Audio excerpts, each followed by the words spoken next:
میں جب اس واقعہ کو پڑھتا ہوں تو میرا دل جھوم جاتا ہے. میں کہتا ہوں یار ڈاڈا ہونا اپنی جگہ پہ, عشق ہونا اپنی جگہ پہ, انسان کا باوقار ہونا اپنی جگہ. جہاں کھڑے ہونا تھا وہاں یہ کھڑے ہوتے تھے, اور جہاں جھکنا تھا وہاں یہ. ان لوگوں میں اقبال نے کہا تھا تیری نگاہ ناز سے دونوں مراد پا گئے, عقلے کی یاب و جستجو, عشق حضور و اضطراب. جہاں اگر آیا ہے سامنے کیسر و کسرا تو عمر جیسا دلیر کوئی نہیں, اگر سامنے آیا ایران کا بادشاہ تو عمر جیسا تگڑا کوئی نہیں, اگر آیا ہے سامنے غسان کا بادشاہ تو عمر جیسا عادل کوئی نہیں. لیکن اگر علی کا بیٹا آیا ہے, اگر فاطمہ کے لال پارے آئے ہیں, تو پھر فاروق اعظم سے جیسا محب کوئی نہیں, پھر ان سے جیسا پیار کرنے والا کوئی نہیں. اندر بیٹھے ہیں جناب عمر, اندر تنہائی میں کچھ وزیروں سے گفتگو ہو رہی ہے, میٹنگیں جاری ہیں. آپ کے بیٹے ملنے آئے جناب عبداللہ ابن عمر, ابا جی ملنا ہے. بات ٹھہرو, بات کر رہا ہوں, کوئی نہ اندر آئے. صاحب زیادہ باہر کھڑا ہے. تھوڑی دیر گزری تو امام حسن بھی آ گئے. کون آئے؟ آپ کو جو ملے گا امام صاحب کا نام لینے سے, وہ سردار ہیں جنتیوں. کون آئے؟ سارے بولیے. امام حسن, تیری نسل پاک میں ہے بچہ بچہ نور کا, تو ہے نے نور تیرا سب گھرانہ. امام حسن آئے تو حضرت عبداللہ ابن عمر کو دروازے پہ کھڑے دیکھا. کہا امیر المومنین کہاں ہیں؟ کہنے لگے حضرت عمر کے بیٹے. کہنے لگے وہ اندر بیٹھے, کچھ میٹنگ ہو رہی ہے, اور انہوں نے کہا کوئی اندر نہ آئے, لیکن آپ جانا چاہیں تو چلے جائیں. آپ جانا چاہیں تو, تیری نسل پاک میں ہے بچہ بچہ نور, آپ جانا چاہیں تو چلے جائیں. تو انہوں نے کہا جب آپ باہر کھڑے ہیں تو مجھے کوئی اتنا ضروری کام نہیں, اور ابھی زور کی نماز تھوڑی دیر میں ہوگی, میں مسجد میں مل لوں گا امیر المومنین سے. یہ بات کہہ کے امام حسن چلے گئے. یار اتنی بڑی بات نہیں تھی, اتنی بڑی بات نہیں تھی.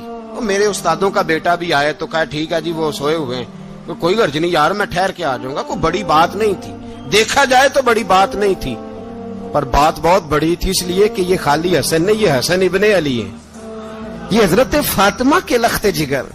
حضرت عمر باہر نکلے, عبداللہ ابن عمر سے پوچھا کوئی آیا تو نہیں؟ تو کہا حضور امام حسن آئے تھے. تو کہا پھر شہزادے کو اندر کیوں نہیں بھیجا؟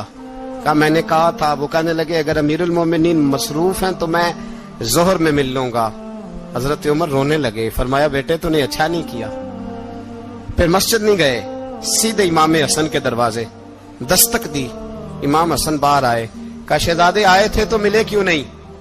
تو امام حسن کہنے لگے حضور آپ کا اپنا بیٹا دروازے پہ کھڑا تھا, آپ کا اپنا بیٹا دروازے پہ کھڑا تھا, اور منع بھی کیا تھا آپ نے, تو میں زور میں مل لیتا. حضرت امام حسن فرماتے جوش جذبات میں جناب عمر نے سر سے پگڑی اتار دی, جوش جذبات میں. کہنے لگے حسن میرے بیٹے کا اور آپ کا کیا مقابلہ؟ کیا اس کی ماں کا نام فاطمہ الزہرا ہے؟ کیا اس کی نانی کا نام خدیجۃ الکبریٰ ہے؟ کیا اس کے نانے کا نام محمد مصطفیٰ ہے؟ آپ کا اور اس کا کیا مقابلہ؟ پھر رو پڑے اور کہنے لگے بیٹے میں مکے کے صحراؤں میں اونٹ چرایا کرتا تھا, یہ جو میرے سر پر عزت کے بال ہیں یہ تیرے نانے کے اگائے ہوئے. میں مکے کے خبردار شہزادے خبردار. او بھائی اہل بیت نبوت کے ادب کا رنگ اگر سکھایا ہے تو سیدنا عمر نے سکھایا ہے. حضرت عمر فاروق اتھارٹی ہے, اسلام کی اتھارٹی. یکم محرم حضرت عمر کی شہادت ہے. یہودی بول اٹھا, کافر بول اٹھا, اگر 6 مہینے عمر دنیا میں اور رہتے تو دنیا میں کوئی کافر موجود نہ ہوتا. 6 مہینے. اور جب اس بطل جلیل کا جنازہ اٹھا, اللہ بخاری پڑھیے نا, اللہم ارزقنا شہادت فی سبیلک, اللہ بسترے کی موت نہ دینا, شہادت کی دینا. عمر شہید ہوئے, مسجد نبوی میں نماز پڑھاتے, اور جب جنازہ اٹھا تو مدینے کا پھر پیچھے جو دلیر بچے وہ مولا علی تھے. مولا علی, جناب عمر کا جنازہ اٹھا تو سب سے پہلی ہائے جو نکلی وہ حضرت علی کی زبان سے نکلی, اور حضرت علی ساری داڑھی آنسوؤں سے بھر گئی. لوگوں نے کہا کہ علی کیا ہوا؟ فرمانے لگے تم دیکھ نہیں رہے جنازہ کس کا اٹھا ہے, پلٹ کے دیکھو تو صحیح, تم پتہ نہیں یہ کون گیا ہے. کہ حضور کیا ہوا؟ آپ فرمانے لگے عمر اس طرح کے کام کر کے گیا ہے, اب ان کے رستوں پہ کون چلے گا؟